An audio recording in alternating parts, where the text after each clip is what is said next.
well, let's discuss these developments with political analyst Asanda Ngoasheng. Asanda, good evening to you. Thank you so much for joining us. Quite the explosive announcement, isn't it? I wonder, though, if you could have seen this coming. Good evening. I think that, it's not surprising at all if you've been watching politics and what has been happening in the political arena.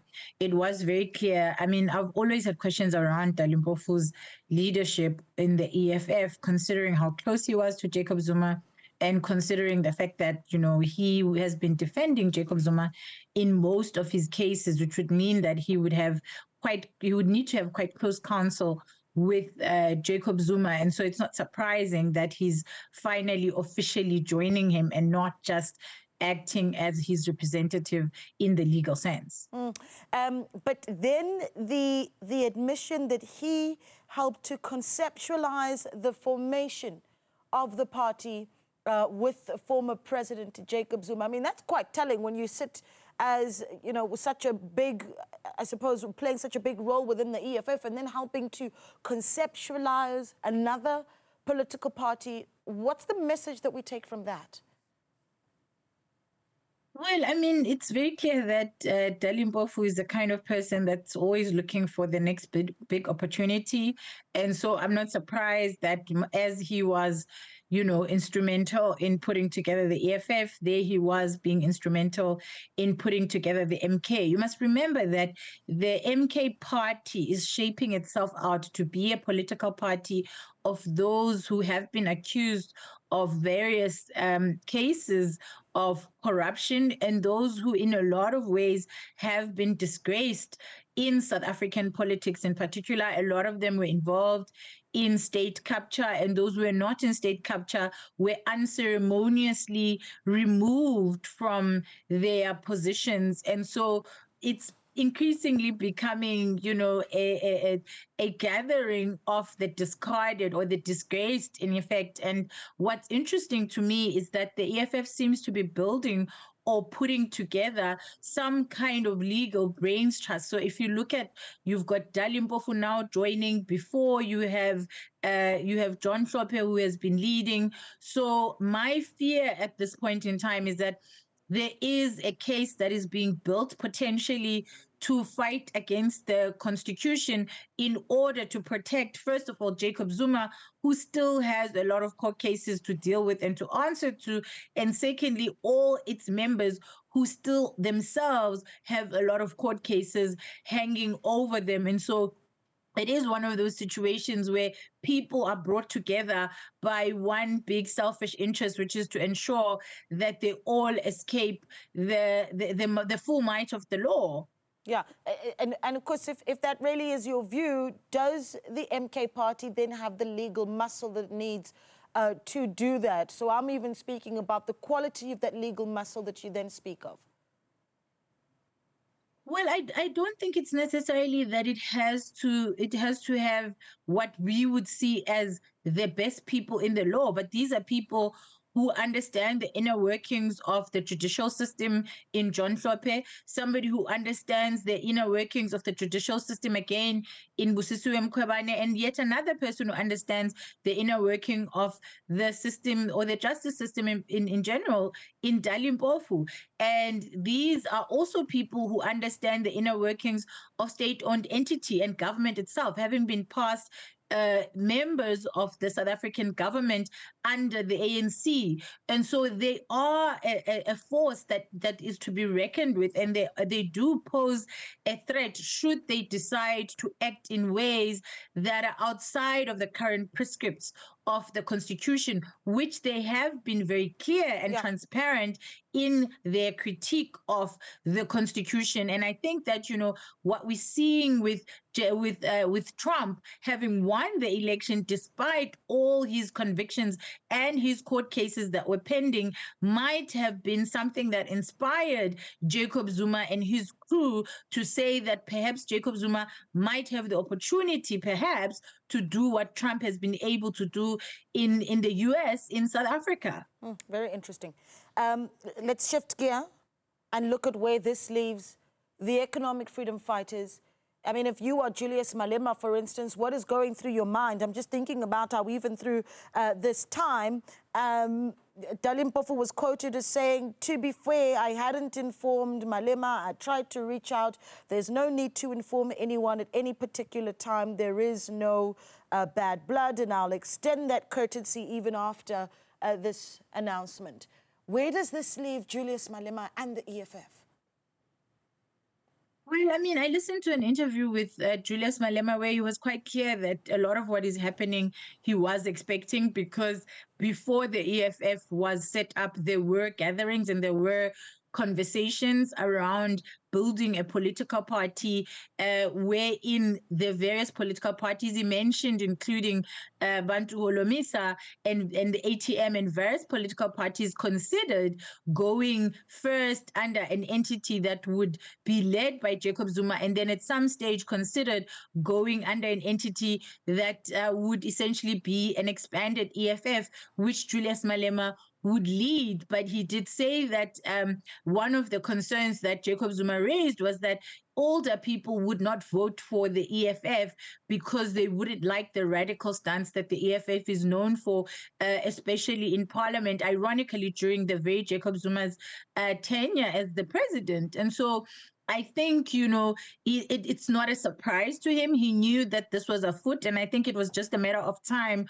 for the various leaders to officially break ties with him. I think that, this is an opportunity for the EFF. It has the potential to build the biggest youth movement in South Africa if it decides that that's the way it's going to go, considering that the much older crowd seems to be quite content with the EFF. And then, of course, you have the ANC voters. Younger people seem to be quite keen on the EFF. We saw many of them across South Africa's campuses during the elections declaring their allegiance to the EFF. And we know that in the post-Fees Must Fall era, that the EFF actually gained a lot of student leadership positions on campuses across South Africa. And so it's not a surprise that the movement is increasingly becoming young. And therefore, we shouldn't be surprised that the older people in the EFF are moving away, which can hopefully make space for the younger people. But the proof is going to be in the test that Julius Malema is going to have to be put under, whether he's a leader that's capable of allowing a new breed of leadership, a younger leadership, and a leadership that may be more radical and even not necessarily agree with him. How he's going to handle that and really be able to handle the heat that they're going to bring and have already brought on social media and various platforms to him. Yeah, Julius Malema tweeting this morning at 7:20, very early in the morning, only 2 more of your favorites remain and the list will be finalized. They sing beautifully and are always willing to pose for pictures and sign roll calls. But remember, their souls are long gone. Any ideas who that 2 could be that he's talking about? I don't know. I mean, the speculation has been that, it might be Ndlozi, but there's still quite a number of senior members in the EFF who could still leave. But as I say, what happens and how the EFF fares in 2029 or even before that in the local elections is really all going to depend on how Julius Malema handles himself as a leader, and if he's going to make space and not be the dictatorial leader that those who have left have claimed that he has been. Yeah, so this is an interesting idea to think about, because it certainly is a point that was raised by an analyst, and I can't necessarily remember exactly what it was, just after this year's elections. And the point was that the MK party, having dealt this blow to the African National Congress in this election, but also it's speaking to the ANC really being weakened by its own breakaway members, which I found particularly interesting. Then I think, what does that mean then for 2026 when we get into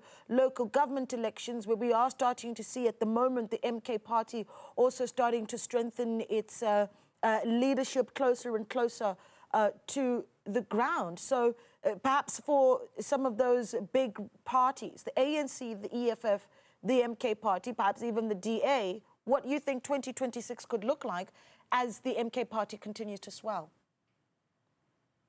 Well, I mean, I think what the MK wants is for its membership to grow. There's always been talk of it wanting to build a situation where it basically cuts off a lot of what is currently ANC leadership. And increasingly, it's becoming clear that it also wants to cut off of what was the EFF leadership. And in fact, I actually spent a lot of time after before the election, talking about the fact that, it seems like people think that the MK is only going to attack the ANC, and all the other political parties seem to think that they have not entered the fray and they are not going to be affected. And if you remember, there were a lot of meetings in Kandla, a lot of private teas that were happening. And so we now know what was being discussed in those teas. And we now know that, unfortunately, Malema is coming out as the biggest loser, being abandoned by a lot of his very senior members. And so it's going to be interesting how he reshapes himself. And of course, the ANC and the DA at the moment are busy cancelling each other out potentially with the GNU and the acts. We heard today, Fikile Mbalula, very strong words for the DA, saying they can leave the GNU anytime they want. And so everybody is essentially feeling the heat and under quite a lot of stress. And unfortunately, when politicians are in these situations of high conflict and high tension, it is South Africa and the ability of the government to deliver services that suffers. It is not the political parties, because the very point of politics is for political parties to amass as much power as they can. And so they'll always be focused on that. And our job now needs to be ensuring that we remind the people who are in government in the GNU that they were voted in to deliver services to South Africa, and they need to make their own infighting happen behind closed doors, so that we are not constantly entering the fray and constantly having to learn about their dissatisfaction with each other when they're supposed to be working together.